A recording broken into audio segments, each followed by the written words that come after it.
habitudes influencent notre santé physique, mentale, sociale et spirituelle? Bonjour cher ami, je te souhaite la bienvenue sur cette nouvelle chaîne YouTube.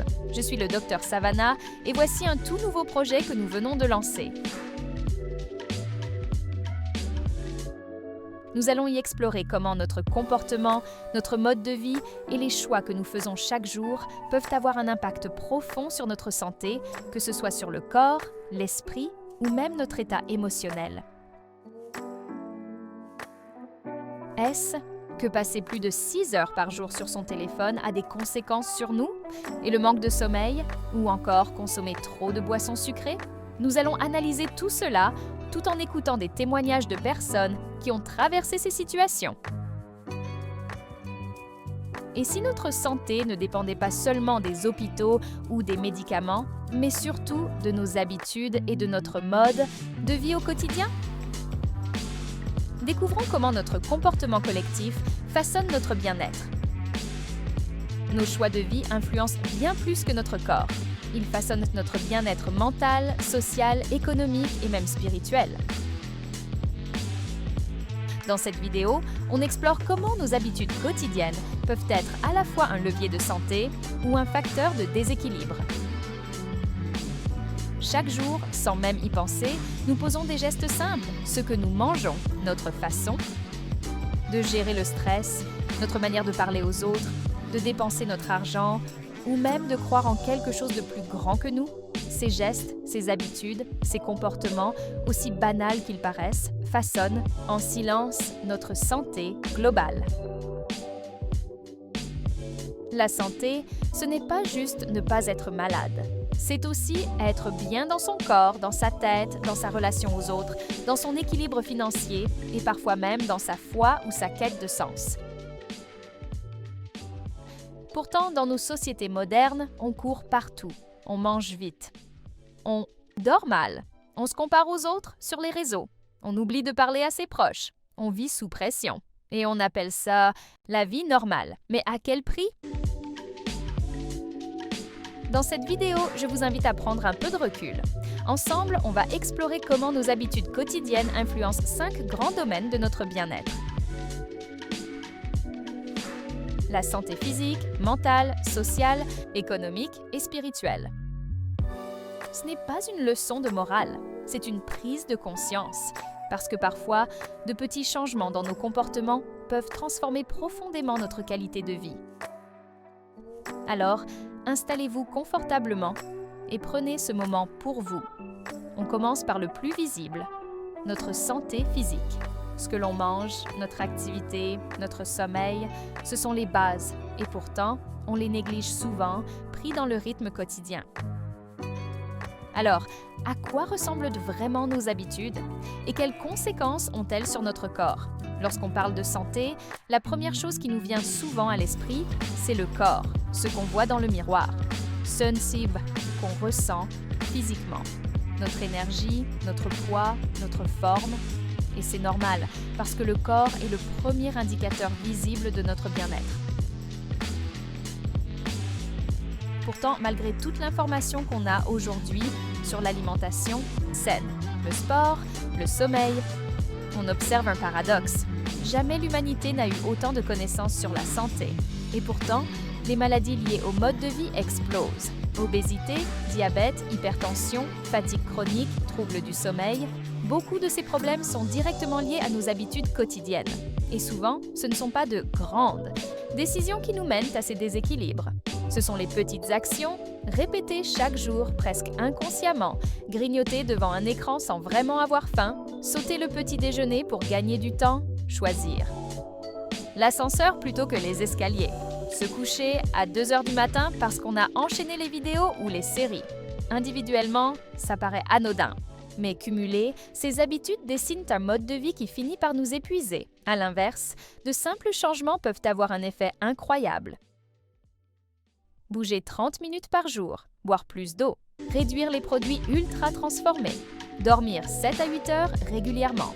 Ce n'est pas une question de perfection ni de performance. C'est une question de priorité. Est-ce qu'on prend soin de notre corps comme d'un outil précieux ou est-ce qu'on l'utilise en mode automatique en espérant qu'il tienne le coup? Aujourd'hui, on va regarder de plus près comment nos comportements quotidiens influencent notre santé physique et surtout comment reprendre le contrôle, pas pour souffrir, mais pour se sentir bien, vraiment bien dans son corps. C'est parti! La santé physique repose sur 3 piliers essentiels: l'alimentation, l'activité physique et le sommeil. Et ce qui est fascinant ou inquiétant, c'est qu'on sait tout ce qu'il faut faire, mais on le fait rarement. Pas par mauvaise volonté, mais parce que nos habitudes sont ancrées et notre rythme de vie nous pousse souvent à choisir la facilité. Commençons par l'alimentation. Ce qu'on met dans notre assiette chaque jour est littéralement ce qui construit notre corps.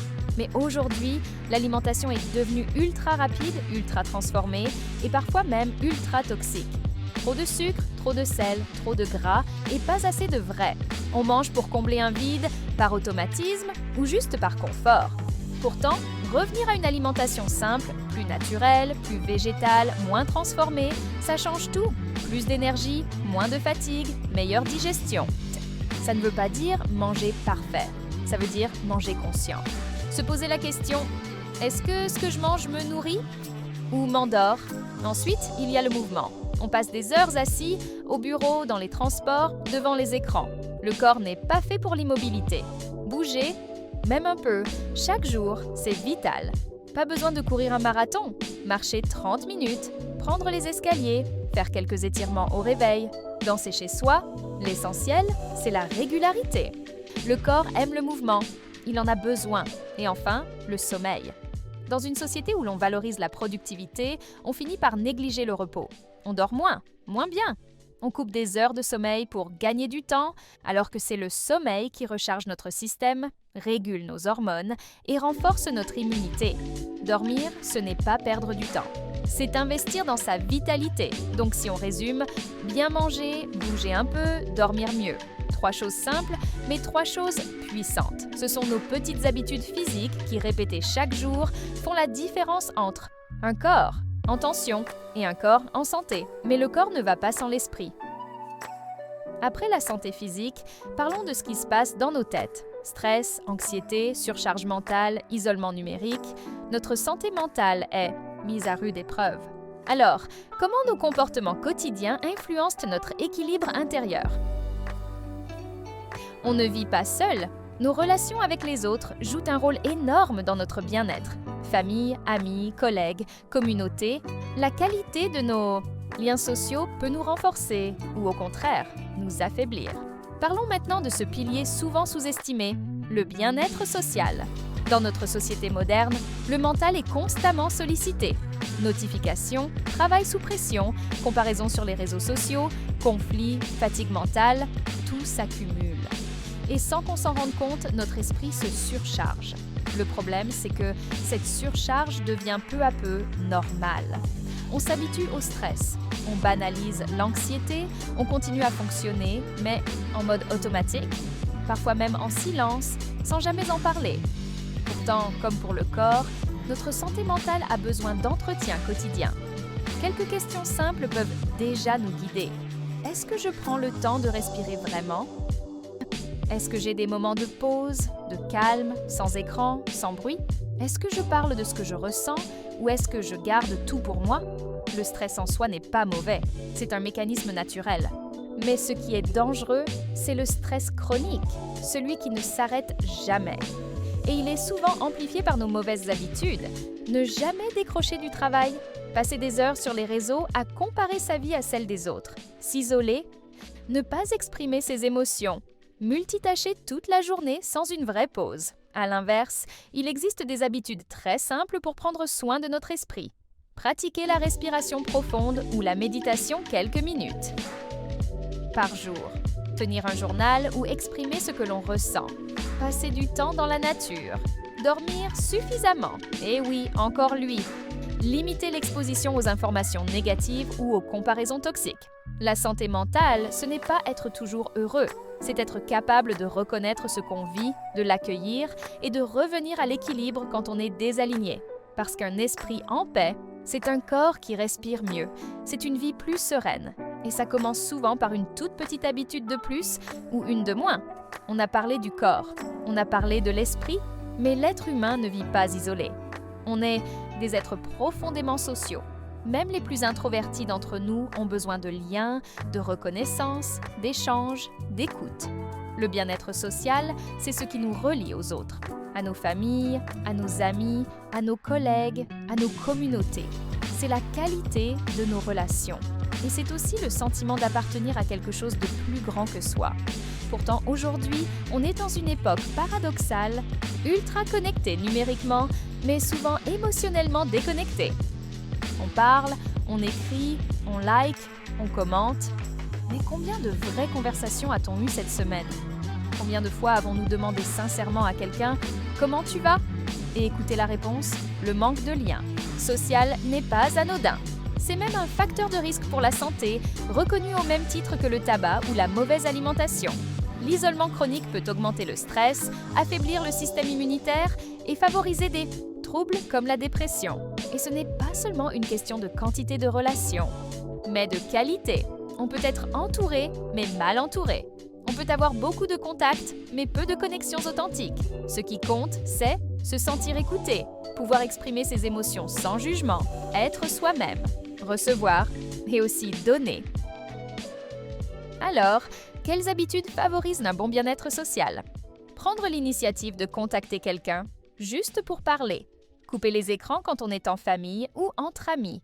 Apprendre à dire non, à poser ses limites dans les relations toxiques. Créer du lien réel hors du digital, autour d'un café, d'une balade, d'une activité commune. Être présent, vraiment présent. Et parfois, il suffit d'un petit geste pour faire du bien à quelqu'un et à soi-même. Parce que quand on se sent bien entouré, tout devient plus léger. Le stress est plus supportable. Les projets ont plus de sens. On se sent soutenu, vu, reconnu. Et ce sentiment-là, ça vaut de l'or. Et si on abordait un sujet un peu plus sensible, l'argent, nos habitudes de consommation, nos choix de vie, notre rapport au travail, tout cela a un impact direct sur notre équilibre économique et donc sur notre santé globale. Comment nos comportements influencent-ils notre stabilité financière et mentale? Parlons maintenant d'un sujet qui touche tout le monde, mais dont on parle parfois avec gêne ou silence. L'argent. Le bien-être économique, ce n'est pas seulement le fait d'être riche ou pauvre, c'est surtout la relation que l'on entretient avec nos ressources financières, notre manière de les gérer, de les vivre et même de les subir.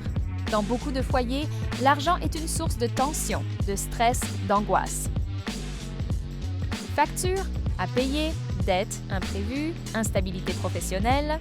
Ces soucis économiques ne sont pas juste pratiques, ils ont un impact direct sur la santé mentale, physique et même sociale. Une personne stressée par ses finances va mal dormir.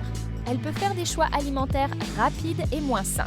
Elle peut s'isoler, se sentir honteuse, perdre confiance en elle. Et à l'inverse, lorsqu'on se sent un minimum en sécurité financière, on se sent plus libre de faire des choix en accord avec ses valeurs, plus calme, plus créatif, plus ouvert.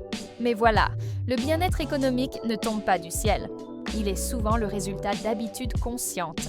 Est-ce que je sais où va mon argent chaque mois? Est-ce que je dépense selon mes besoins ou mes impulsions? Est-ce que j'économise, même un peu? Est-ce que je fais des choix qui respectent ma réalité? Ou poursuivre les autres? Dans une société de consommation où tout pousse à acheter plus, plus vite, plus grand, cultiver un rapport sain à l'argent devient un acte de résistance. Quelques habitudes simples peuvent changer beaucoup de choses. Établir un petit budget, même basique, se fixer des objectifs clairs, rembourser, économiser, investir. Apprendre à différencier le désir du besoin. Chercher à développer une source de revenus complémentaire, même petite. Et surtout, ne pas se comparer. Ce qu'on voit sur les réseaux n'est pas la réalité. Le bien-être économique, c'est retrouver un sentiment de contrôle sur sa vie.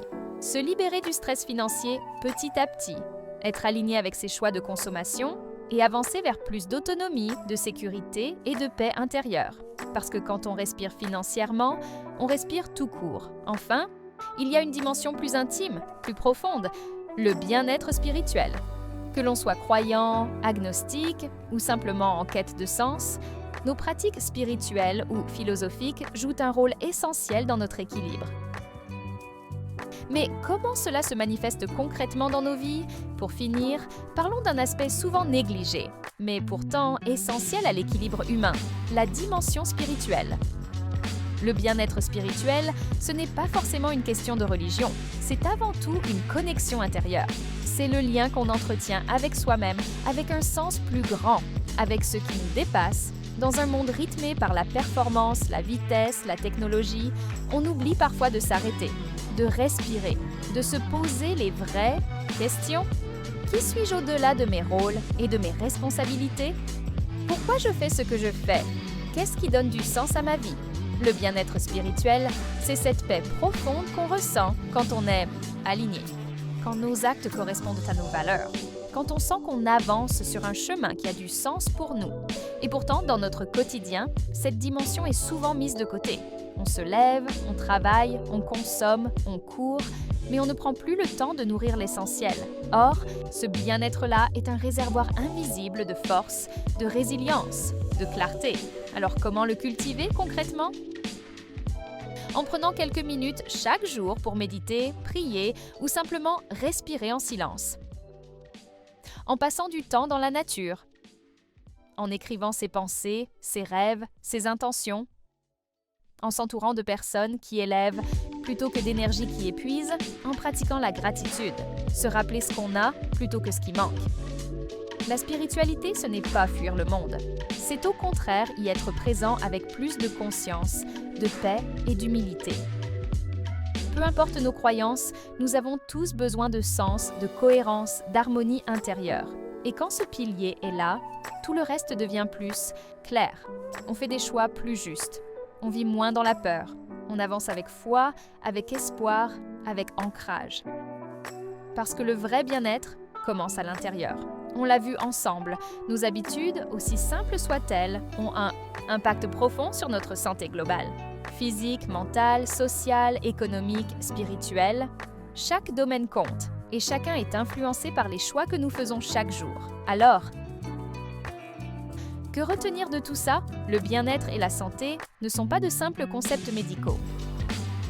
Ce sont des réalités globales, interconnectées, influencées chaque jour par nos habitudes, nos comportements et nos choix de vie.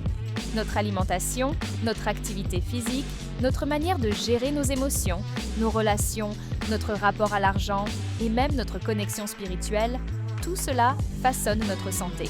Et non, il ne s'agit pas d'être parfait. Il s'agit de reprendre conscience, de retrouver du pouvoir sur sa vie, de faire un pas après l'autre.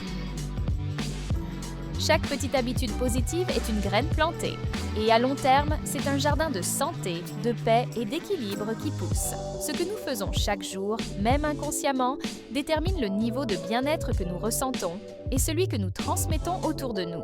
Parce qu'un individu en santé, c'est une famille plus stable, une communauté plus forte, un peuple plus éveillé et un monde plus conscient.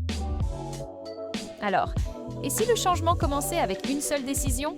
À vous de choisir la prochaine. Habitude qui va nourrir votre vie? Merci d'avoir regardé cette vidéo. Si elle vous a parlé, n'hésitez pas à la partager, à vous abonner et à semer cette conscience autour de vous. On se retrouve très bientôt pour aller encore plus loin. Abonne-toi pour d'autres documentaires autour de la santé globale, du développement humain et de la conscience sociale. Dis-moi en commentaire, quelle habitude as-tu envie de changer pour améliorer ton bien-être? Dites-le moi en commentaire. Je vous lirai et je répondrai. Et si cette vidéo vous a fait réfléchir, pensez à mettre un like, à vous abonner et à activer la cloche pour ne rien manquer. D'autres vidéos arrivent, toujours dans cette démarche de réflexion et d'élévation collective. Merci d'avoir pris ce temps avec moi. Prenez soin de vous et à très bientôt.